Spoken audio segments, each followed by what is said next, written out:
Eu gostaria, nesse momento, de apresentar alguém para vocês que é muito conhecido, mas eu conheço há um pouco mais de tempo. Embora não tenhamos um convívio tão grande, mas eu conheço a família Faioc Bonfim há mais de 30 anos. E a nossa igreja carece de exemplos. E desculpe, pastor, falar, mas eu admiro a família Faioc Bonfim há muitos anos. A Júnia, o Eduardo, eu comportei com o Eduardo. Então eu tenho um conhecimento, e é admirável o pastor Faioc Bonfim, o pai do pastor Marcos, e a sua família, os filhos na igreja, os filhos pastores, os filhos bem encaminhados, e a nossa igreja precisa de exemplos dessa maneira. Muito mais do que os títulos que o pastor Marcos Faioc tem, ele tem um exemplo de vida. Ele tem um exemplo dos filhos, conduzindo os filhos nos caminhos de Deus.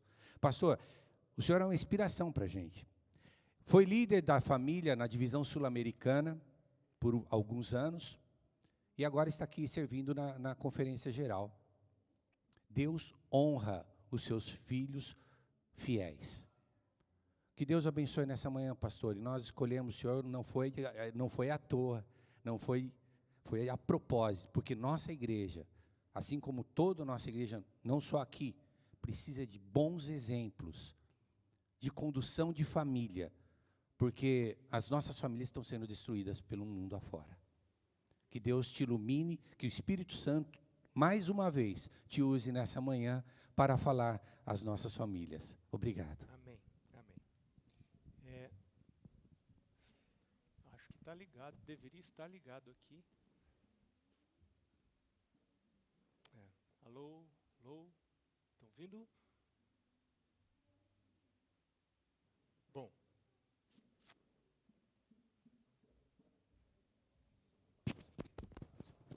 Agora tá?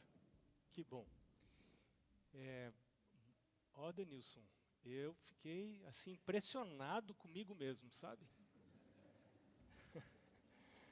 Eu nem sabia de tanta coisa assim.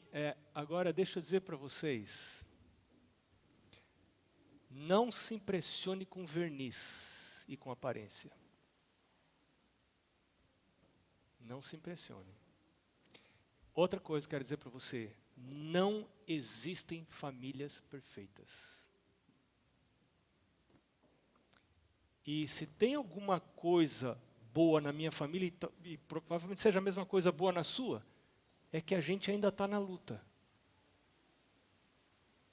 A gente ainda está lutando. A Mari e eu não desistimos. Ontem fizemos 36 anos de casado. Não tem sido fácil para ela. Não é fácil você ficar casado. Então, a gente vem para a igreja tudo bonitinho, assim, bota terno, gravata, lambe o cabelo bonitinho e tal, assim, né? Tudo, coisa mais linda. Mas o que é você comer uns quilos de feijão, uns quilos de arroz juntos? Só Deus sabe, de todas as famílias. Então, não existem famílias perfeitas. Nem família de pastor. Nem a minha família é perfeita. E é bom a gente saber disso. Porque Deus chamou famílias imperfeitas. Vai estudar as famílias da Bíblia. Vai estudar a família de Abraão. Vai estudar a família de Isaac. Vai estudar a família de Jacó. Nossa, quanta encrenca naquela família de Jacó. Uma família doente, mas sobrevivente. Nós somos famílias doentes. A doença se chama pecado, a gente está nesse mundo. Não vou largar dessa pessoa, vou pegar outra. Outra encrenca. Não adianta, é outra encrenca. Então, assim, que Deus tenha misericórdia de nós. O tema de hoje é o amor ao mau humor.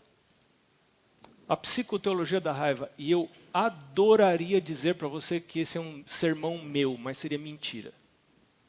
Não é o meu sermão. é um plágio, mas plágio avisado não é plágio, né? Semana passada, sábado passado, a minha filha escutou um sermão que ela achou muito interessante na igreja do Parque, ao lado da UAP. Um psicólogo adventista, claro, Nelson Figueiredo, pregou esse tema. E ela falou, pai, você tem que escutar. E eu já escutei 3 vezes o sermão. O link do sermão original, que é com certeza melhor do que esse que vai estar sendo pregado aqui hoje, só que vai estar em espanhol, você vai provavelmente encontrar, eu estou pedindo para o pessoal da mídia colocar na descrição do vídeo desse culto, porque é justo, né? Colocar que esse sermão é uma adaptação de um sermão do mesmo título pregado lá na Igreja do Parque pelo psicólogo Nelson Figueiredo, com ideias muito interessantes. Eu aprendi muita coisa e eu quero compartilhar algumas destas coisas com você. Se você está vivo, você vai se irar. Em algum momento ou outro. Pode ser até que você se ire com esse sermão. Nós somos seres humanos, temos emoções, e as nossas emoções podem variar entre o amor e a ira. Mas deixa eu dizer para você que, de acordo com o que nós conhecemos da Bíblia e do Espírito de Profecia, ira não é o oposto do amor. De acordo com Ellen White, o oposto do amor é egoísmo. É muito interessante esse conceito. E aí você consegue entender melhor o que é amor. Amor é uma emoção difícil de ser definida. E talvez nem devesse ser definida como emoção. Porque o amor, de acordo com a palavra de Deus, é um princípio que às vezes não encontra correspondência nas nossas emoções. Ele, quando é aprendido, um princípio que é aprendido, e quando ele é vivido, quando se decide viver esse princípio, então ele nem sempre vai encontrar correspondência nas nossas emoções. Eu vou dar um exemplo para você. Cristo desceu a essa terra para morrer por nós, por amor. Só que, um pouquinho antes de morrer, ele estava lá no Getsemane falando o que para o Pai? Pai, se possível for, afasta de mim esse cálice. Jesus não era masoquista, ele não queria morrer. Um ser humano saudável, física e mentalmente, não quer morrer. E Jesus não queria morrer. E os sentimentos dele não eram favoráveis ao sacrifício que ele estava para realizar. Mas ele disse, e ele permaneceu. O Pai não afastou o cálice, ele permaneceu. E ele ficou ali, e sofreu. E a gente pode aprender muito do exemplo de Jesus. A gente vai ver alguma coisa hoje,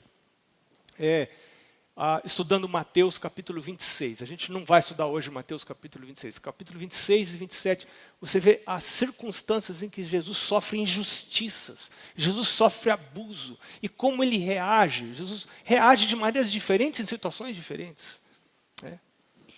Mas a raiva é uma emoção real. E nós podemos reagir à raiva de 2 maneiras principais. Uma delas é explodindo. E a outra maneira é guardando. E algumas pessoas pensam que é muito lindo guardar a raiva. Mas a raiva guardada é tão nociva quanto a raiva revelada. Porque a raiva sempre vai explodir, né? Se a gente adota uma dessas 2 posturas. A explosão, revelando a raiva, e a pessoa grita e fala coisas impróprias, e quebra coisas, e ameaça, e uma série de coisas. E a raiva guardada. Aquela raiva guardada, quando a raiva que não é falada pela boca, o corpo vai falar, de alguma maneira. A pessoa vai adoecer. De alguma maneira essa raiva vai aparecer. Né? Será que não tem uma outra alternativa, além destas 2, que é você explodir, revelar a raiva para quem está por perto na hora, ceder aos seus impulsos, e também evitar essa outra abordagem da raiva, que é calar a raiva. Né? Nós vivemos num mundo que está se autodestruindo. Nós vemos uma polarização tremenda, como nunca antes. Nas mídias sociais, nas igrejas, nas nações, dentro da igreja adventista, polarizações. E as pessoas desenvolvem raiva em relação a pessoas que pensam de maneira diferente. Está muito perto, e já está acontecendo. Está muito perto de nós sermos julgados e condenados por crime de opinião. Isso era impensável uns anos atrás. E alguns de nós seremos mortos por crime de opinião. Como já aconteceu no passado, com cristãos que eram perseguidos, não tinham feito nada de errado. Apenas a opinião deles os levava à morte. E antes de morrer, lhes era perguntado, você muda de opinião? Não, não mudo. Mas é tão fácil você mudar de opinião para ficar vivo, né? Muda de opinião. Por que a opinião é algo tão importante? Então nós vamos ver hoje alguns textos, um estudo bíblico que eu espero que não seja muito demorado, sobre a raiva. Algumas coisas que a Bíblia diz. O primeiro texto que nós vamos estudar está em Tiago, capítulo 1, os versos 19 e 20. Tiago diz assim, eu quero convidar você a olhar na sua Bíblia, tá? Tiago diz assim, sabeis estas coisas, meus amados irmãos, todo homem esteja pronto para ouvir, tardio para falar, tardio para se irar, porque a ira do homem não produz a justiça de Deus. Opa, tem tanta coisa aqui. Nós vamos passar rapidamente por esse texto. Mas uma coisa que me chama a atenção nesse texto, Deus não está proibindo a raiva. Deus não está dizendo, você não deve sentir raiva. Deus está dizendo que eu devo ser tardio em irar-me. Olha que interessante. Talvez esse seja um conceito novo para alguns. Mas nesse texto, Deus não está dizendo, não se ire. Deus está dizendo, você deve ser tardio para irar, tardio para falar. Deus não está dizendo que você não deve falar nunca. Não, Deus nos criou seres falantes. Mas devemos ser tardios para irar. E uma das razões pelas quais devemos ser tardios para irar é a crença no grande conflito. Existe um conflito entre a luz e as trevas, Deus e Satanás. Deus está no controle de todas as coisas. E a minha justiça, tem pessoas tão justiceiras. Nos mínimos detalhes eu quero fazer justiça, eu quero acertar tudo que está errado nesse mundo. Eu quero acertar tudo que está errado na igreja. E quando eu não consigo acertar tudo que está errado na igreja, eu saio da igreja. Quando eu não consigo acertar tudo que está errado na minha família, eu largo minha família. Um senso de justiça. Cuidado com esse senso de justiça muito acurado, porque talvez você não esteja deixando espaço para Deus exercer a justiça dele. Nós temos nossa limitação. Nós somos limitados. Nós não podemos fazer toda a justiça que precisa ser feita. Em algum momento nós precisamos deixar a justiça para Deus. E Tiago está dizendo aqui, a ira do homem, a minha ira, não vai produzir a justiça de Deus. Tem gente que pensa assim, se eu ficar bem irado, aí Deus vai ver e diz, nossa, fiquei impressionado com a ira do Marco, olha como ele está irado, então eu vou fazer alguma coisa. Você não tem esse poder. Deus já vai agir com a justiça porque Ele é justo, e não porque você está irado. Se você irar ou não se irar, Deus vai agir na hora certa, do jeito certo, na intensidade certa. E quando eu ajo na hora errada, na intensidade errada, do jeito errado, eu estou demonstrando que não creio no poder de Deus para fazer justiça. O que é a raiva? Por que nós nos enraivecemos? A raiva é uma emoção que nos impulsiona a agir frente a injustiças. Eu enxergo uma injustiça, algo que está mal, e então um alarme é detectado interior e eu vou querer fazer justiça. se considero que uma situação é injusta, será que isso significa que ela é mesmo injusta? E aqui nós temos um problema. Porque a Bíblia nos diz que enganoso é o coração do homem, desesperadamente corrupto, quem o conhecerá? E às vezes o meu senso de justiça detecta uma injustiça e eu quero corrigir aquela injustiça, mas a minha visão está equivocada, porque eu não tenho visão perfeita. Eu não tenho conhecimento perfeito como Deus tem. E então eu vou querer fazer justiça sem o meu conhecimento perfeito. Então é muito bom para quem quer ter saúde emocional e saúde nos relacionamentos, desconfiar das suas percepções. Eu sempre preciso estar desconfiando das coisas que eu vejo, das coisas que eu ouço. Quem sabe eu não estou vendo direito, quem sabe eu não estou entendendo direito. Eu preciso desconfiar porque a Bíblia me diz que eu devo desconfiar. E deixa eu já dizer uma coisa para você aqui.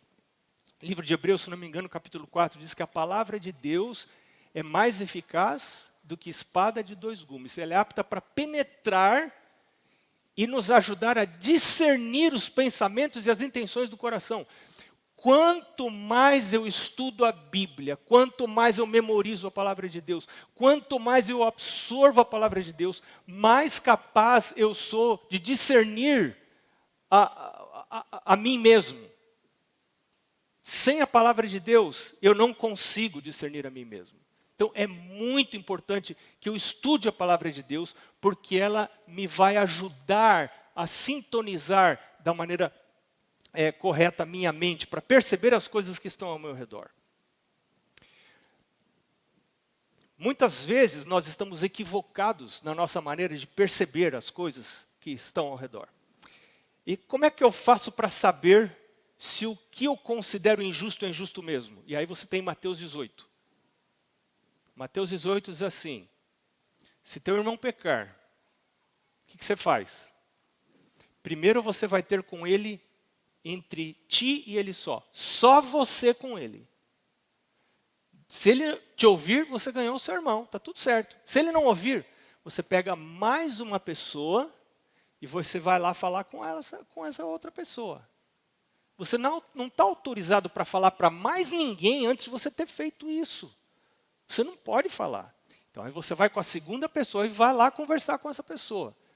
Agora sim, se não ouviu e você ainda considera que a coisa é injusta e que não está acertada, então agora você vai pedir ajuda para a igreja. Agora é hora de pedir ajuda para a igreja. Mas tem gente que já vai pedir ajuda para a igreja já no começo, sem seguir a regra de Deus. E o estrago é maior. A gente sempre procura resolver as pendências no círculo mais restrito possível. 3 motivos para raiva: injustiça, ou frustração, ou medo de perda. Eu tenho medo de que as coisas não saiam do jeito que eu quero. E alguns usam a raiva para controlar as pessoas ao redor. E é muito duro quando pessoas se deixam ser controladas pela raiva alheia. E deixam que a raiva seja um jeito de manipular, de serem manipulados através da raiva. Isso é muito triste. E a Bíblia diz sobre isso que o homem de grande ira, e a Bíblia fala homem, e eu creio que é no sentido genérico, porque serve para mulher também. Tem mulheres de grande ira. Tem homens de grande ira e tem mulheres de grande ira. A ira nociva, porque nós vamos ver que tem uma ira que é desejável. Pasme, eu também achei muito interessante isso. A ira nociva, ela não tem origem em Deus. Né? E quando ela toma controle da vida da gente, ela destrói a vida da gente. Nesse caso, né, o medo de perda, que as coisas não saem do jeito que eu quero, eu me iro quando eu descubro que as coisas não vão sair do jeito que eu queria. Na verdade, é o egoísmo, o oposto do amor, que está por trás da ira, desse tipo de ira. E a gente tem umas histórias muito interessantes. Uma delas está em 2 Reis, capítulo 5. Não precisa ir lá, eu vou só citar a história. Né? É a história de Eliseu, Geazi e Naamã. Naamã vem para ser curado e Eliseu não sai de casa. Eliseu manda o servo Geazi E o servo de Geazi diz assim, olha, vai lá e toma banho 7 vezes no rio Jordão. E o Naamã fica possesso, ele fica irado. A Bíblia diz que ele ficou muito irado, ele disse assim, por acaso não tem rio mais limpo lá na minha terra? Aí ele diz assim, eu pensei, olha o que ele diz, eu pensei que o profeta ia sair da casa dele, ia vir me honrar-me, porque eu sou uma pessoa importante, e ele via passar a mão na minha lepra e ia falar, cura. O profeta não fez nada disso. Por que Naamã ficou irado? Porque ele criou expectativas irreais, ninguém falou para ele que o profeta ia sair. Ele sonhou, ele criou expectativas, ele achava que devia acontecer daquele jeito, e como não aconteceu do jeito que eu queria, pezinho que mamãe beijou, ninguém pisa.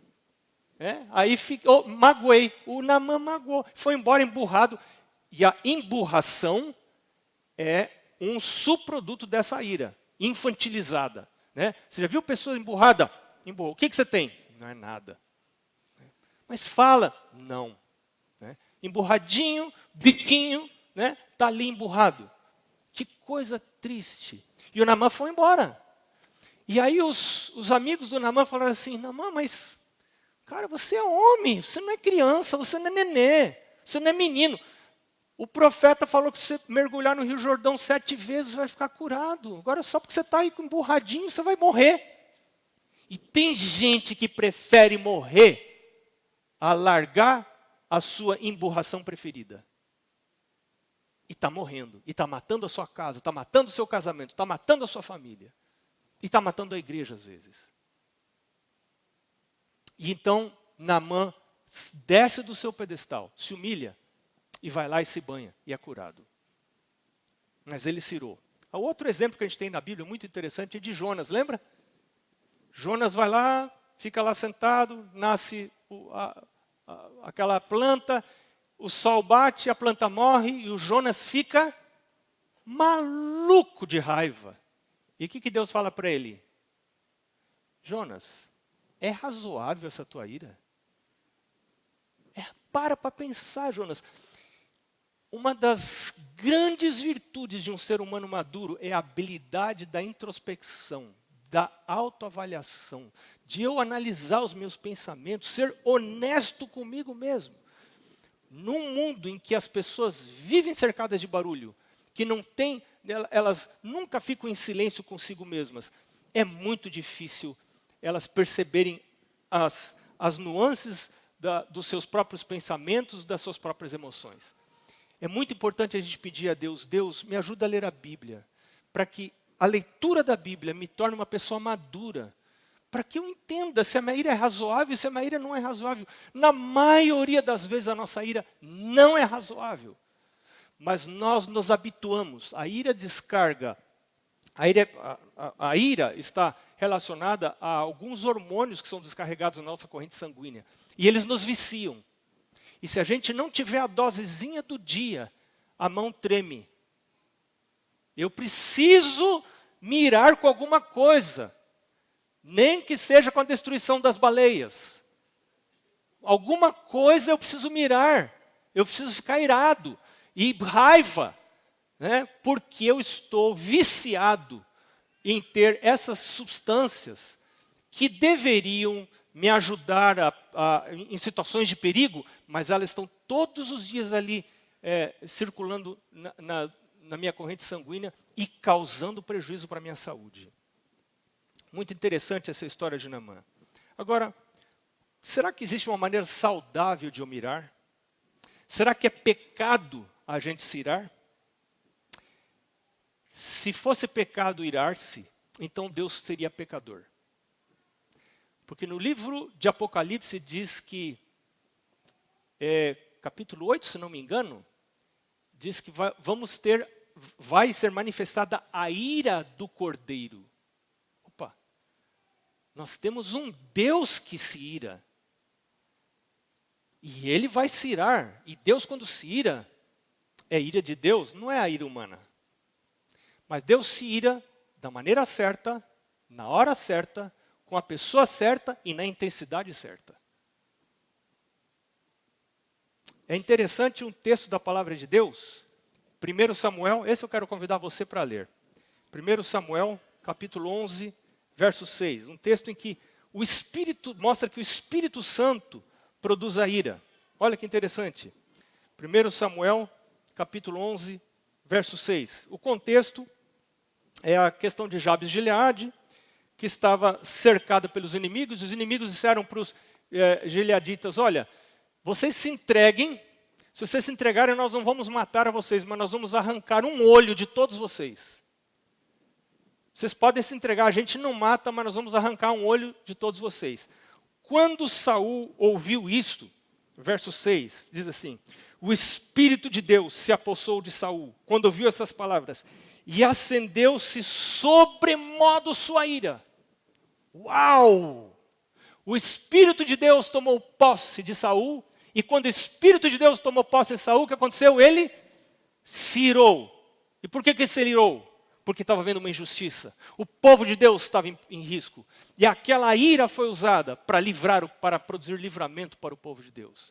Foi uma ira positiva, uma ira produzida pelo Espírito de Deus.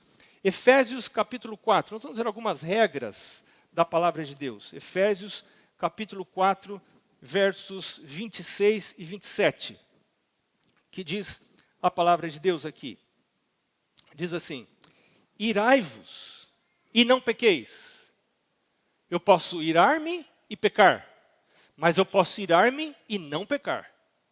Irai-vos e não pequeis. Não se ponha o sol sobre a vossa ira, nem deis lugar ao diabo. Se eu deixo que o sol se ponha sobre a minha ira, se a minha ira é uma ira curtida, é uma ira fermentada, é uma ira que se mantém depois do pôr do sol, é uma ira alimentada. Essa ira é uma ira que dá lugar ao diabo. Tudo que é guardado vai trabalhar no corpo da pior maneira possível. Normalmente a gente se cala, como eu disse no começo, ou a gente explode, diz as coisas de qualquer maneira. Aristóteles dizia, qualquer um pode ficar furioso. Isso é fácil. Mas estar furioso com a pessoa certa, na intensidade certa, no momento certo, pelo motivo certo e da forma certa, isso não é fácil. O pecado da ira é exteriorizá-la de maneira destrutiva. A raiva foi criada para melhorar as nossas relações, mas através do amor. Será que eu posso sentir raiva e continuar amando? Algumas pessoas pensam que isso é impossível. Mas a raiva foi criada para melhorar as nossas relações. E eu quero dizer para você que nós temos um semáforo aqui. A luz vermelha se acende quando nós estamos dominados pela raiva e nós não permitimos que o nosso juízo crítico avalie a nossa raiva e controle a nossa raiva através do poder do Espírito de Deus. O que a gente deveria fazer quando isso acontece? A gente deveria dar uma voltinha, sabe? Aquele velho conselho de você sair de casa, dar uma caminhada, ou pegar seu carro e ir para um parque, estacionar seu carro lá e ficar lá. Né? Entre na sua toca quando você está com raiva. Esse conselho ainda é muito bom. Nós produzimos, quando estamos irados, nós produzimos cortisol e adrenalina.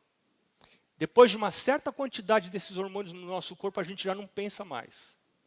Nós agimos apenas por impulso. E aí a gente destrói muita coisa, depois a gente se arrepende, mas as coisas já estão destruídas. A luz amarela é quando você volta da caminhada. Né?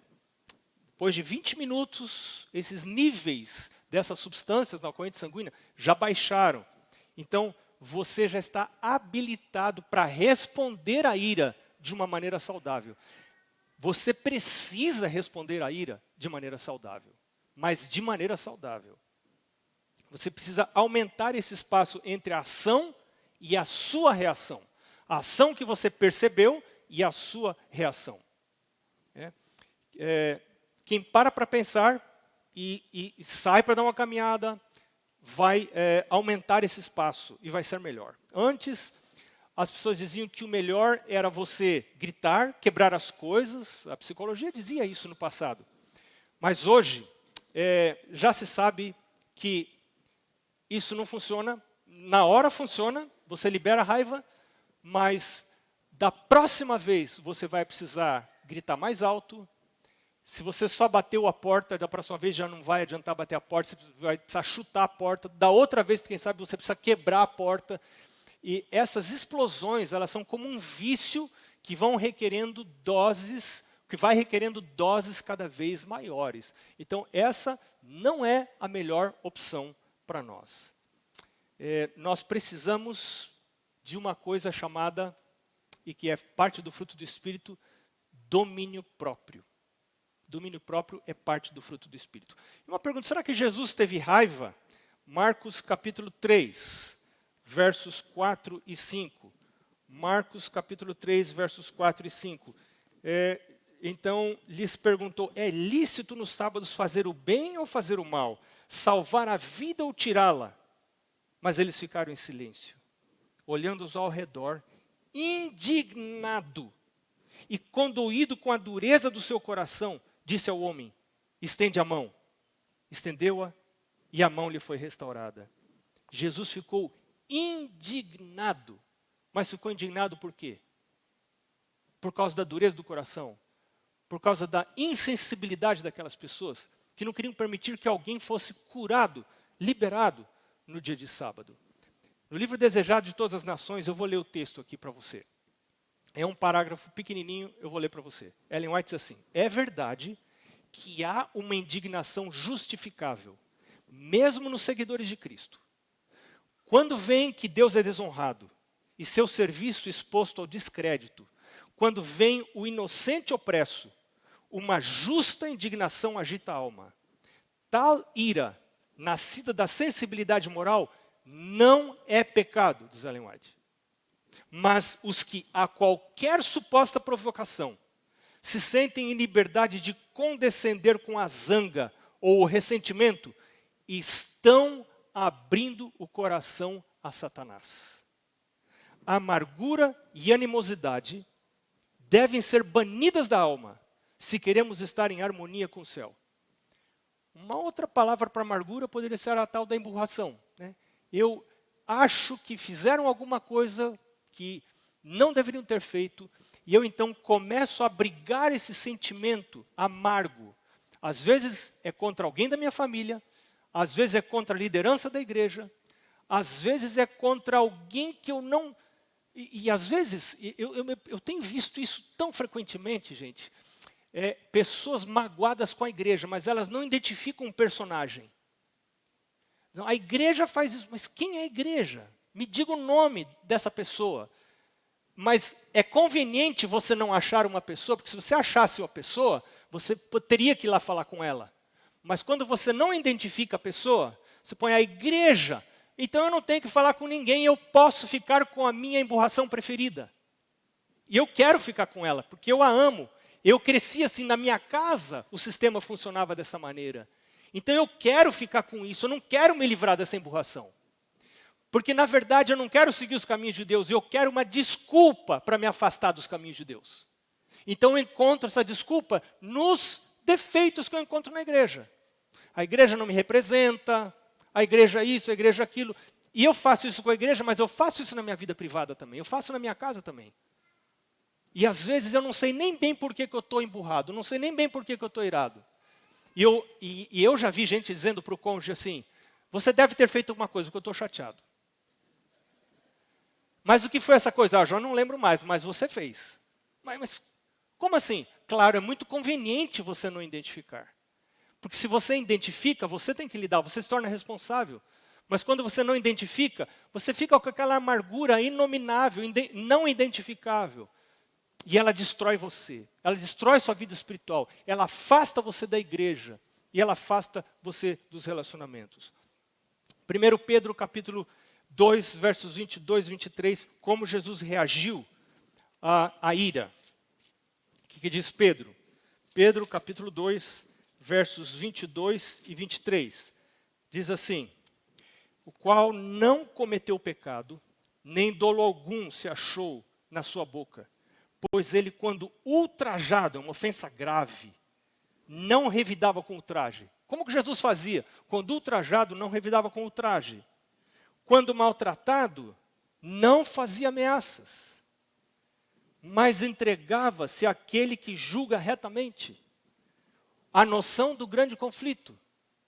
Tem Deus que está cuidando da ira do homem, não produz a justiça de Deus. Deus está vendo, Deus está sabendo. Não, eu tenho que fazer uma coisa que o Deus que eu sirvo é muito fraco, Ele não vai fazer nada. No final acaba tudo em pizza. Ele é um Deus de amor, vai acabar tudo certo. Então eu vou ter que fazer alguma coisa. Ó Deus, o Senhor sai da frente que eu agora vou resolver a parada aqui. Essa abordagem exclui a Deus da nossa vida. Tira de Deus a honra, o poder e a glória dEle.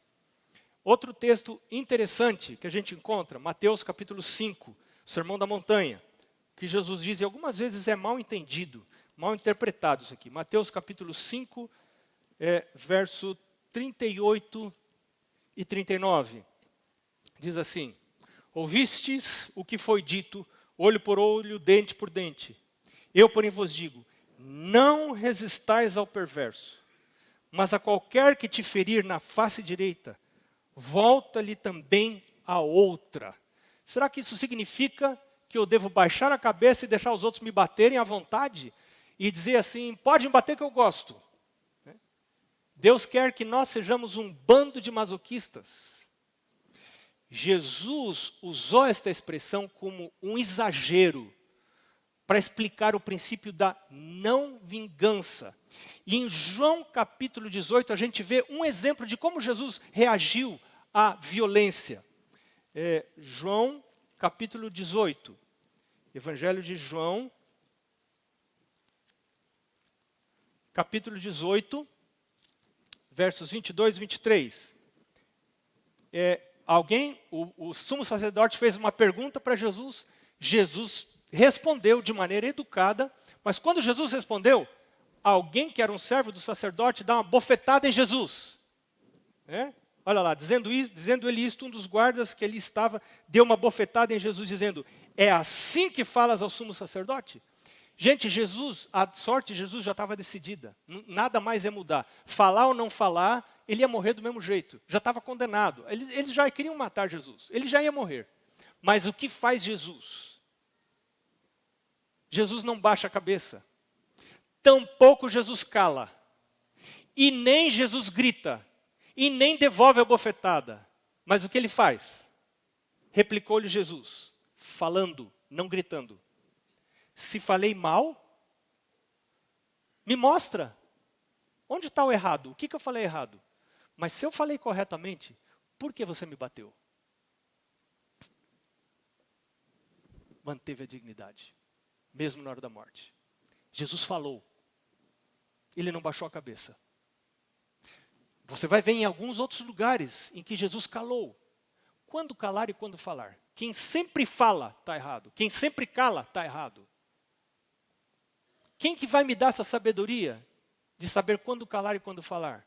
Só o Espírito Santo. O Espírito Santo vai me dar essa sabedoria quando calar e quando falar. Em outros lugares, Jesus, lá em Mateus 27, 26, 27, Jesus sendo interrogado, em muitos momentos ele calou, ele não falou. E muitos se admiraram por ele estar calado, fazendo acusações falsas. E ele calado, não falava nada. Quando calar, quando falar? Se você andar com Deus, Deus vai dizer para você quando calar, quando falar. Você precisa andar com Deus. A vida é muito complicada. Satanás vai trazer laços, armadilhas para você a todo momento. Então você precisa andar com Deus para saber como agir, como reagir. Romanos capítulo 12, verso 9. Nós temos mais uns 3 textos para a gente discutir. Romanos capítulo 12, verso 9.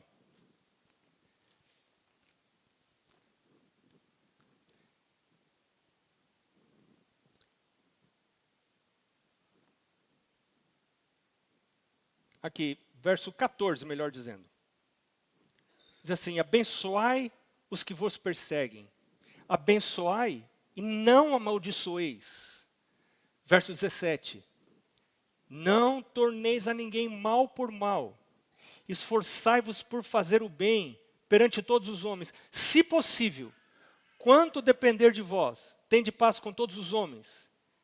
Não, verso 19, não vos vingueis a vós mesmos, amados, mas dai lugar à ira. Que ira é essa? Aqui é a ira de Deus subentendida. Em vez de você se vingar, dê lugar à ira. Devemos reagir à injustiça? Sim, mas não com vingança. Jesus não se vingava. Pelo contrário, se o inimigo tiver fome, etc, etc. Vamos voltar agora para Efésios. Efésios capítulo 4. Efésios capítulo 4, verso 29. Diz assim.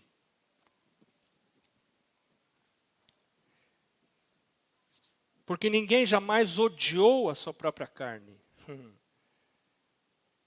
Antes a alimenta e dela cuida, como também Cristo o faz com a igreja. Verso 28, o contexto é: assim também os maridos devem amar a mulher como o próprio corpo.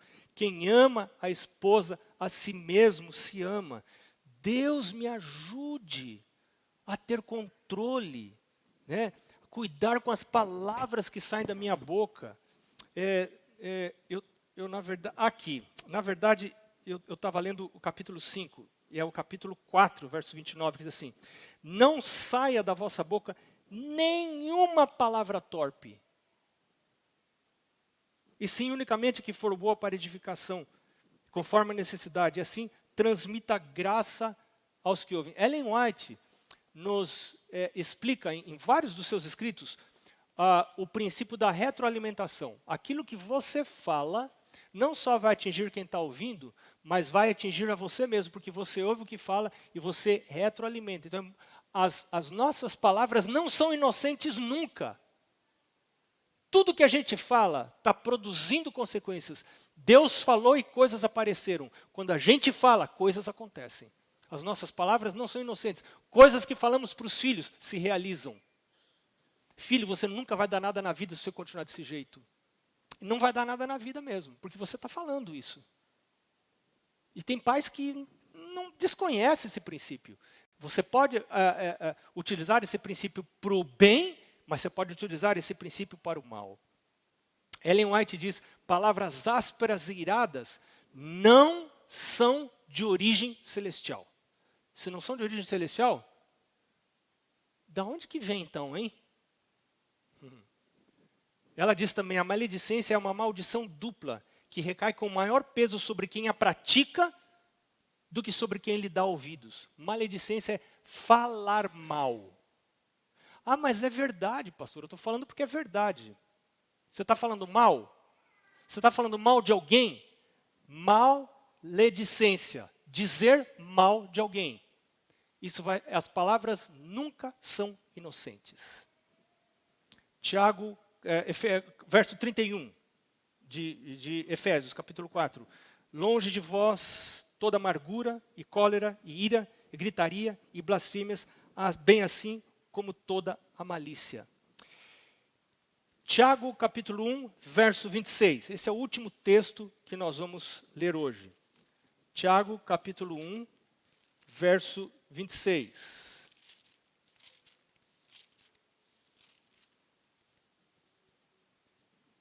Diz assim, se alguém supõe ser religioso, deixando de refrear a língua, antes enganando o próprio coração, a sua religião é vã. Se alguém pensa que é religioso, mas não controla a sua língua, está se enganando a si mesmo, e a sua religião não tem valor algum. Eu quero pedir que Deus me ajude a controlar as minhas emoções. Gary Chapman, ele nos sugere 5 passos para administrarmos a ira, a raiva. Primeiro, reconhecer que eu estou com raiva. Tem gente assim, mas eu não estou com raiva. Segundo, contenha-se para você não responder imediatamente. Dá um espaço. É útil. Terceiro, localize o foco da raiva. É muito mais comum do que você imagina as pessoas não localizarem porque estão com raiva. E aí não pode resolver, porque você não localiza o foco da raiva. Aí você não resolve nunca. Quarto, analise as opções. Você só tem duas opções. Deixar passar ou lidar com ela. Se você sempre deixa passar, você vai adoecer. A sua mente não vai ficar legal. Se você é ferido, tem injustiças, e você sempre deixa passar, isso não é bom. Mas se você sempre vai lidar com a raiva, também não é bom. Também indica que alguma coisa não está bem com você. Porque toda hora a gente está vendo injustiças. É no trânsito, é na igreja, é dentro de casa. E você quer resolver tudo. Você não quer deixar passar nada. Você vai quebrar. Você quebra os outros, você quebra você. E aí lá Salomão diz assim, não sejas demasiadamente justo. Por que te destruirias a ti mesmo? Salomão. O que Salomão quer dizer? Cuidado com o seu senso de justiça. Se é justo demais, você se mata. Se você é justo demais. Você se acaba, você se destrói. E destrói os que estão ao seu redor. Cuidado com isso. Ellen White diz, a verdadeira grandeza de um homem... mas esqueci do quinto ponto. O quinto ponto de Gary Chapman, sugestão. Empreenda uma ação construtiva. Exteriorize a raiva de maneira construtiva e controlada. A raiva é muito útil para preservar os relacionamentos, desde que nós lidemos com ela de maneira construtiva. E Ellen White diz, então, Patriarcas e Profetas, ela diz, a verdadeira grandeza de um homem se mede pelo poder das emoções que ele domina, e não pelas que lhe dominam. Um homem no sentido genérico, mas a mulher também. A verdadeira grandeza de uma mulher se mede pelo poder das emoções que ela domina, que ele ou ela dominam, e não pelas que lhes dominam. Finalizando, Tiago e João eram conhecidos como filhos do trovão. Mas eles passaram 3 anos andando com Jesus. E como João foi conhecido depois? João foi conhecido como o discípulo do amor. O que não pode acontecer comigo se eu andar com Jesus? Se eu permitir que o Espírito Santo tome controle da minha vida e eu seja cheio do Espírito Santo, que eu acorde de manhã e vá à presença de Deus. Esse hábito de pôr a Deus no primeiro lugar.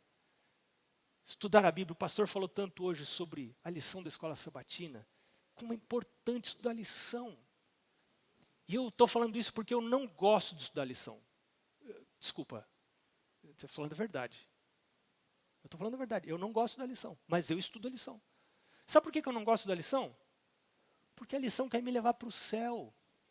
Eu sou pecador. Pecador não gosta de céu. E é por isso que eu tenho que estudar a lição, porque eu não gosto. Se eu já gostasse, eu seria anjo, tu está lá no céu, né? Não. Eu preciso da lição da escola sabatina. Eu preciso da Bíblia, todos os dias.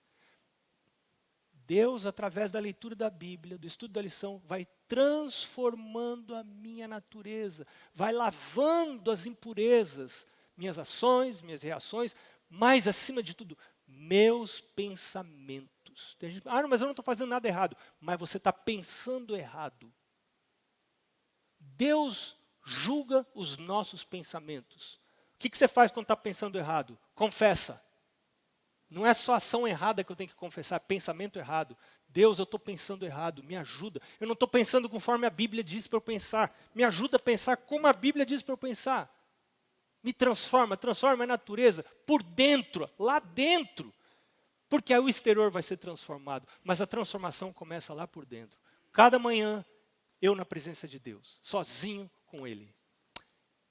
Tem esperança para brigões e brigonas. Tem esperança. se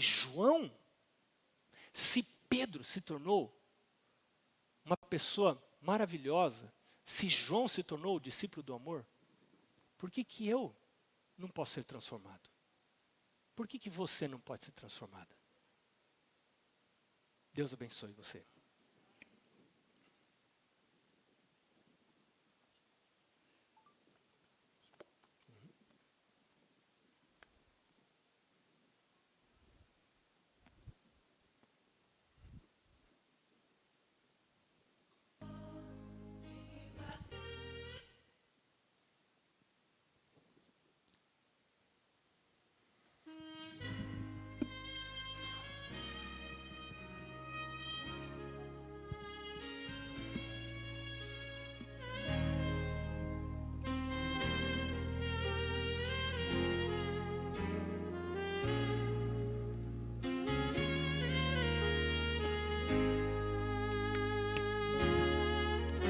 Senhor, de que vale o meu esforço se não tiver amor?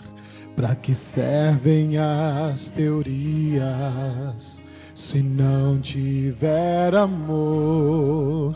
E falar com eloquência sem estar em comunhão não atinge o coração.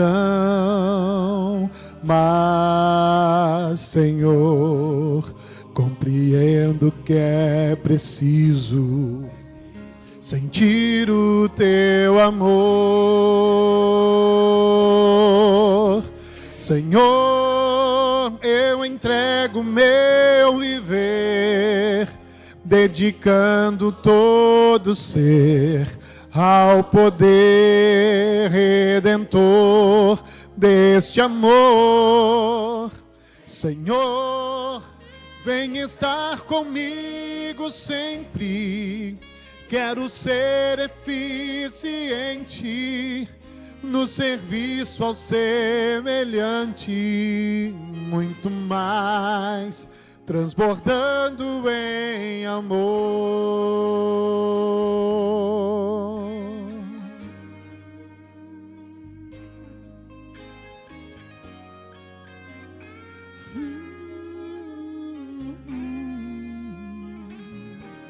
Senhor, quero dar meu testemunho, vivido em teu amor, auxiliar alguém aflito, servindo por amor, inspirar no teu exemplo tanta gente sem amor, que precisa ver a luz de Jesus.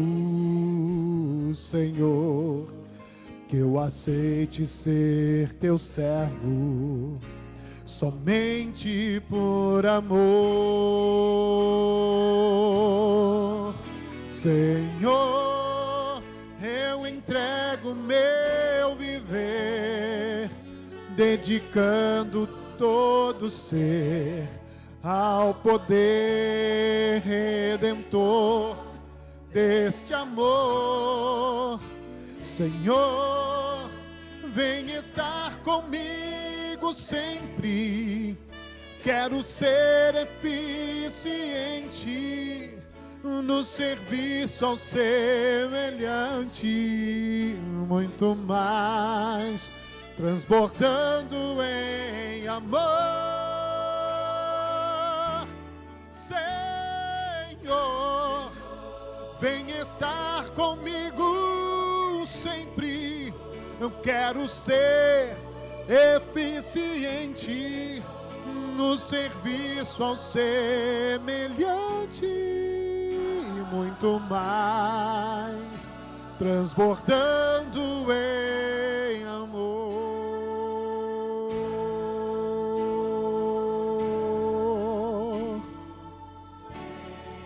Em amor.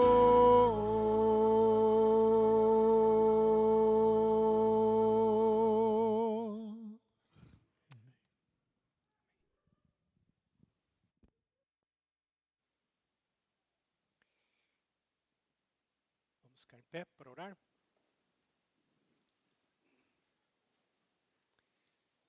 Senhor Deus, colocamos nas tuas mãos nossa vida, também a vida daqueles que nos rodeiam. Ajuda-nos a ser um cheiro de vida para a vida. Que ao chegarmos ao céu, começando pela nossa casa, as pessoas possam dizer: eu estou aqui, porque Deus, o Senhor usou essa pessoa para me ajudar a chegar ao céu. Nós queremos aprender a refletir Jesus. Nós somos tão imperfeitos, somos pecadores, mas é por isso que precisamos. Então, Senhor, ouve o clamor do nosso coração. Nós pedimos estas bênçãos em nome de Jesus. Amém.